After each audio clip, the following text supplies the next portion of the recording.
Selamat berjumpa kembali. Pada saat ini kita akan membahas mengenai kapital sosial di balik budaya masyarakat.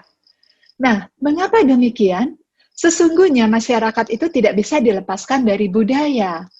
Dan budaya itu ada di dalam organisasi. Organisasi ini bisa dalam bentuk apa saja ya. Bisa organisasi perusahaan, bisa sekolahan, bisa instansi, kepemerintahan, dan sebagainya. Namun selain di dalam organisasi, budaya ini juga ada di dalam sekelompok masyarakat yang menghidupi suatu adat istiadat atau tradisi tertentu. Atau suatu kelompok masyarakat yang hidup di tempat yang sama. Di situ juga biasanya mereka ada budaya yang sama.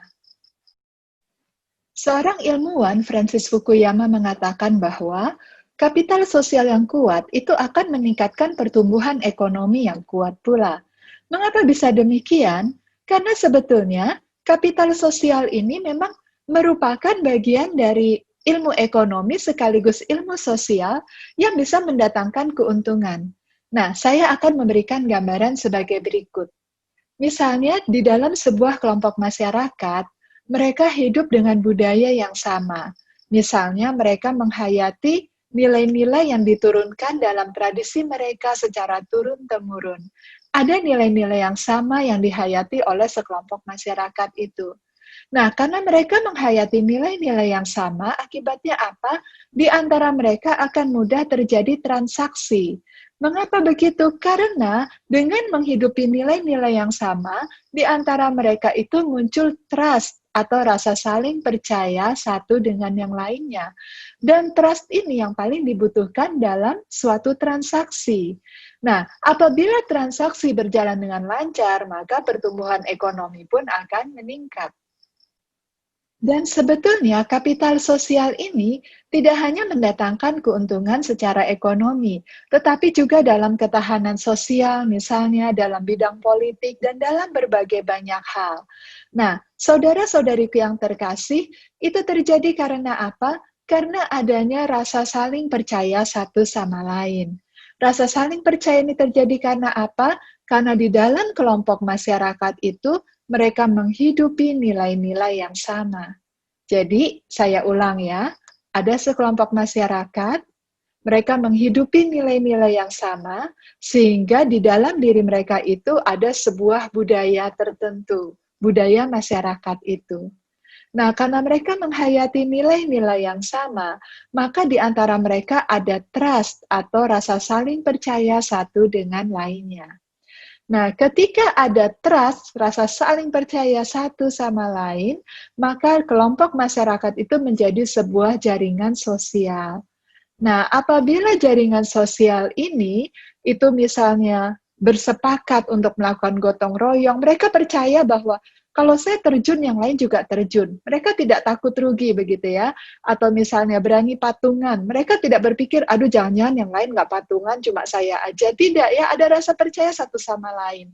Sehingga apa yang terjadi? Tidak hanya ekonomi berjalan dengan lancar, tetapi juga pembangunan dapat berjalan dengan lancar, dan berbagai masalah juga dapat dipecahkan bersama. Nah, oleh karena itu, sekarang kita paham bahwa tidak dapat dipisahkan kapital sosial dengan budaya. Jadi, di balik budaya masyarakat setempat, itu sangat potensial untuk tumbuh sebuah kapital sosial yang kuat. Sayangnya, di banyak tempat di Indonesia, itu masih cukup banyak kelompok-kelompok masyarakat yang hidup secara feodal. Hidup secara feodal ini maksudnya bagaimana? Masih berorientasi terhadap kerajaan-kerajaan di masa lampau. Jadi kerajaannya mungkin sudah berlalu atau sudah tidak mendominasi pemerintahan lagi atau mendominasi kehidupan masyarakat, akan tetapi mental feodalnya ini masih ada. Nah, mental feodal ini seperti apa? Yaitu menganggap raja itu betul-betul sebagai yang harus dipuja dan disembah, dan akibatnya kepada raja itu muncul ketergantungan yang kuat, dan kemudian ada sikap menjilat atau mencari muka, karena merasa bahwa nasibnya itu bergantung kepada si raja itu. Nah, saudara-saudariku yang terkasih, hal ini sebetulnya tidak baik untuk kapital sosial. Itu akan membuat kapital sosial lemah. Kapital sosial akan bertumbuh dengan baik apabila ada semangat egaliter, semangat kesetaraan, saling percaya satu dengan yang lainnya, tidak menggantungkan segala sesuatu kepada sang raja. Nah, apa yang terjadi dengan semangat feodal ini? Akibatnya kita akan selalu menyalahkan pemerintahan masa lalu. Misalnya, ketika kita baru merdeka, kita mengatakan bahwa kita begini nih hancur-hancuran gara-gara penjajahan Belanda. Nah, kemudian ketika Soekarno turun, berganti Soeharto, maka kita akan mengatakan, ini gara-gara Orde Lama sehingga Indonesia tidak maju-maju. Nah, ketika kemudian Presiden Soeharto turun, berganti presiden yang baru, kita mengatakan bahwa kita sudah dibelenggu oleh Orde Baru. Semuanya menjadi kacau, begitu. Nah, ini terjadi terus-menerus, selalu kita mengkambing hitamkan pemerintahan yang lama. Nah, itu berarti apa? Masih ada mental feodal di dalam diri kita. Dan ini akan membuat masyarakat menjadi tidak memiliki kapital sosial yang kuat. Jadi, suatu budaya masyarakat ataupun budaya organisasi itu memberikan pengaruh yang besar terhadap kapital sosial. Pengaruhnya ini bisa pengaruh positif, bisa pengaruh negatif. Tentu saja akan ada budaya-budaya tertentu yang membuat kapital sosial masyarakat menjadi melemah. Salah satu contohnya yaitu mental feodal tadi. Nah, kemudian apalagi misalnya yang bisa membuat kapital sosial menjadi lemah? Yang pertama, tradisi yang tidak inovatif. Jadi merasa bahwa sudah dari dulu harusnya begini, ya sudah. Jadi tidak perlu melakukan inovasi apapun. Contoh misalnya, cara menanam padi di ladang. Dari dulu sejak turun-temurun ya seperti ini, maka perlu dilakukan begini, begitu. Tidak ada inovasi apa-apa. Sehingga akhirnya tidak mendatangkan keuntungan yang besar dan tidak bisa mencukupi kebutuhan untuk hidup di zaman modern. Kemudian budaya lekas puas, merasa sudah cukup, jadi tidak lagi ingin maju atau berkembang. Kemudian juga budaya boros, jadi sedikit-sedikit keluar uang, bahkan untuk hal-hal yang tidak perlu, tidak bisa melakukan manajemen keuangan dengan baik, dan tidak tahu bagaimana memprioritaskan hal yang lebih urgen, hal yang lebih penting, dan hal yang bisa ditunda. Nah, budaya lain yang tidak baik untuk kapital sosial antara lain juga senang bergantung kepada yang lebih kuat. Dalam hal ini tidak ada semangat egaliter, tidak ada semangat bahwa semuanya itu perlu berkontribusi, berpartisipasi, mengambil bagian. Nah, hal ini akan membuat kapital sosial masyarakat menjadi lemah. Ini adalah wajah dusun di banyak tempat di Indonesia. Berbeda sekali dengan rumah-rumah yang ada di sinetron-sinetron di televisi misalnya ya. Berbeda jauh sekali. Nah, padahal wajah dusun seperti ini itu masih cukup banyak di Indonesia, berada di berbagai pulau yang ada di Indonesia, tersebar dari barat sampai ke timur, utara sampai ke selatan. Nah, saudara-saudariku yang terkasih, sebetulnya ini menunjukkan apa? Bahwa terjadi memang ketimpangan yang cukup besar apabila baru dilihat dari rumahnya saja. Nah, sebetulnya saudara-saudariku yang terkasih, apabila terjadi kesenjangan yang seperti ini, maka kapital sosial itu perlu ditingkatkan. Apabila ada sebuah dusun yang masyarakatnya sama-sama lemah secara finansial, secara ekonomi, maka perlu digali suatu potensi yang lain. Dan hal ini bisa terjadi lewat kapital sosial. Indonesia ini negara yang sangat luas dan sangat besar. Dan itu sebabnya tidak mungkin kita selalu berusaha menggantungkan diri kepada pemerintahan pusat. Ada waktu-waktu bahwa kita juga harus mandiri. Dan kemandirian itu sangat bergantung kepada kapital sosial di suatu daerah. Apabila kapital sosial di daerah itu cukup kuat, maka masyarakatnya bisa bersatu padu untuk bergotong royong, mengatasi segala kekurangan-kekurangan yang tidak ada. Dusun di sini, ini adalah sebuah dusun yang cukup jauh dari pemerintah. Jadi, mereka harus betul-betul mandiri. Apa yang mereka lakukan? Waktu itu secara bergotong royong, mereka membuka jalan, kemudian melakukan pengerasan jalan, apa adanya dengan apa yang mereka bisa dan apa yang mereka mampu, agar desa mereka itu dapat diakses dari luar, dan mereka juga dapat dengan mudah keluar. Sepanjang sejarah pembangunan di dunia, di berbagai tempat, itu terjadi program-program bantuan pemerintah bagi masyarakat. Namun ternyata cukup banyak program itu yang tidak berjalan dengan baik, walaupun begitu banyak uang yang digelontorkan untuk membantu masyarakat di berbagai tempat yang miskin. Nah, mengapa terjadi kegagalan itu? Sebetulnya masalahnya adalah karena bantuan itu dilakukan secara top down. Artinya apa? Digelontorkan begitu saja dari atas tanpa memerhatikan bagaimana situasi budaya masyarakat setempat. Nah, jadi sebetulnya agar program dapat berjalan dengan lancar, perlu lebih dahulu dikenali bagaimana budaya masyarakat setempat, kemudian diperkuat kapital sosialnya, baru bantuan bisa diberikan, dan niscaya bantuan itu akan dapat digunakan dengan efektif dan menghasilkan pembangunan. Nah, sekarang kita sadari bahwa kapital sosial itu sangat penting, baik untuk pembangunan maupun pertumbuhan ekonomi masyarakat. Pertanyaannya sekarang adalah, bagaimana caranya supaya kapital sosial di suatu kelompok masyarakat itu menjadi kuat? Mari kita ingat kembali apa yang tadi kita bahas di awal, bahwa kapital sosial ini sangat bergantung kepada budaya. Dan budaya ini sangat bergantung kepada nilai-nilai yang dihayati oleh masyarakat. Maka, apabila kita ingin memperkuat kapital sosial di sebuah organisasi, perusahaan, sekolah, atau di sekelompok masyarakat yang tinggal di suatu daerah, yang perlu dilakukan adalah apa? Penanaman nilai-nilai yang baik, penanaman nilai-nilai luhur, nilai-nilai yang positif. Apabila penanaman nilai-nilai luhur ini berjalan dengan baik, maka akan terbentuk suatu budaya organisasi atau suatu budaya bagi masyarakat yang diinginkan dan dibutuhkan. Dengan demikian, maka kapital sosial niscaya akan menjadi kuat. Ada cukup banyak sebetulnya kelompok masyarakat yang tinggal di pedalaman atau di daerah-daerah terpencil itu memiliki suatu ikatan yang sangat kuat.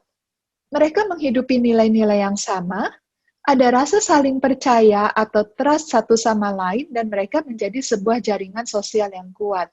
Akan tetapi itu hanya bersifat internal saja.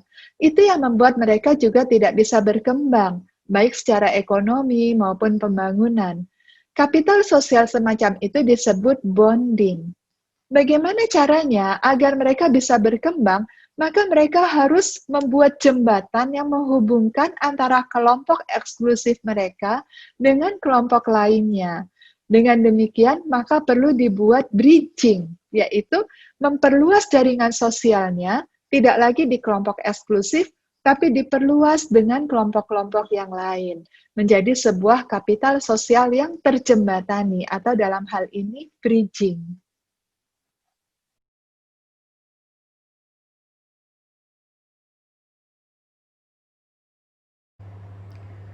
Mari kita simak budaya-budaya yang merugikan masyarakat dan memperlemah kapital sosial yang sering sekali kita temukan di berbagai organisasi maupun di berbagai kelompok masyarakat tertentu.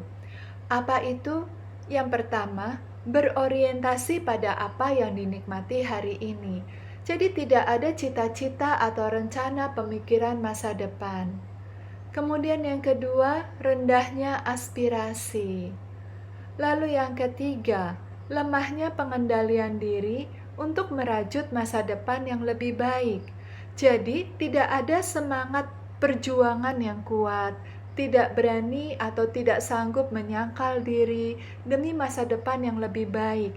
Jadi, susah sedikit menyerah, gagal sedikit putus asa, atau mudah jatuh dalam emosi-emosi kemarahan, pemberontakan. Tidak ada pengendalian dan penguasaan diri demi masa depan yang lebih baik. Kemudian tidak menghargai waktu, segala pekerjaan ditunda, kemudian apa-apa terlambat. Lalu ketidaksabaran atau ketidaktekуnan, mudah putus asa atau tidak sabar, inginnya selalu serba instan, ingin segera melihat hasilnya bagaimana. Kemudian tidak memiliki pegangan hidup, tidak ada prinsip. Dalam hal ini kita bersyukur kalau kita punya agama. Bagaimanapun agama itu bisa menjadi pegangan hidup kita, bisa menjadi prinsip-prinsip yang kita pegang dalam menjalani kehidupan ini. Lalu yang parah lagi adalah mudah menukar harga diri dengan apa saja demi sesuap nasi. Jadi contohnya, demi sesuap nasi itu rela melakukan hal-hal yang melawan hukum, yang tidak berkenan kepada Tuhan, yang bisa membuat sebetulnya masa depannya semakin hancur. Nah, tentu saja semua hal ini harus dilawan dengan cara bagaimana menanamkan nilai-nilai luhur di dalam kelompok masyarakat yang ingin kita perkuat kapital sosialnya. Nilai-nilai luhur di bidang apa saja? Kecepatan menangkap peluang, misalnya ada peluang bisnis dan sebagainya, jadi kita peka, lalu menghargai waktu, menghargai uang, tidak boros, lalu produktif dan inovatif. Dan ada tuntutan untuk selalu bergerak, tidak malas, tidak diam, selalu ada kepekaan dan ada kreativitas untuk melakukan sesuatu. Saudara-saudariku yang terkasih, sekarang ini adalah zamannya kolaborasi. Tidak ada apapun yang bisa dicapai dengan sendirian. Bahkan di masa-masa COVID seperti ini, ketika semua orang itu sendirian, seolah-olah ya di rumahnya masing-masing. Tetapi justru semakin membutuhkan kerjasama. Bayangkan kita di rumah sendirian, apa yang bisa kita lakukan, apa yang bisa kita dapatkan. Kita membutuhkan bantuan di bidang teknologi, di bidang informasi, kita membutuhkan bantuan di bidang pemasaran, dan sebagainya. Jadi justru dengan semakin berkembangnya teknologi informasi dan komunikasi, maka kita menjadi semakin mudah untuk berkolaborasi. Ini merupakan peluang yang bagus untuk meningkatkan kapital sosial. Jadi di sini kita lihat bahwa kapital sosial itu sangat penting. Sepandai-pandainya kita punya otak bisnis misalnya, kita tidak akan kaya kalau kita tidak memiliki jaringan sosial yang kuat. Secanggih-canggihnya kita di bidang teknologi misalnya, kita tidak akan bisa buat apa-apa apabila kita hanya berkutat dengan diri sendiri dan mempercanggih diri sendiri. Oleh karena itu di sini kita lihat dengan kapital sosial akan ada banyak masalah yang bisa dipecahkan bersama. Akan ada banyak kemajuan yang bisa dicapai, baik itu dalam bidang pembangunan, peningkatan kesejahteraan, di bidang ekonomi, di bidang ketahanan sosial, dan sebagainya. Oleh karena itu, saudara-saudariku, untuk bisa meningkatkan kapital sosial, marilah kita bersama-sama menanamkan nilai-nilai luhur, mulai dari diri kita masing-masing, dan kemudian di organisasi ataupun di kelompok masyarakat tempat kita berada.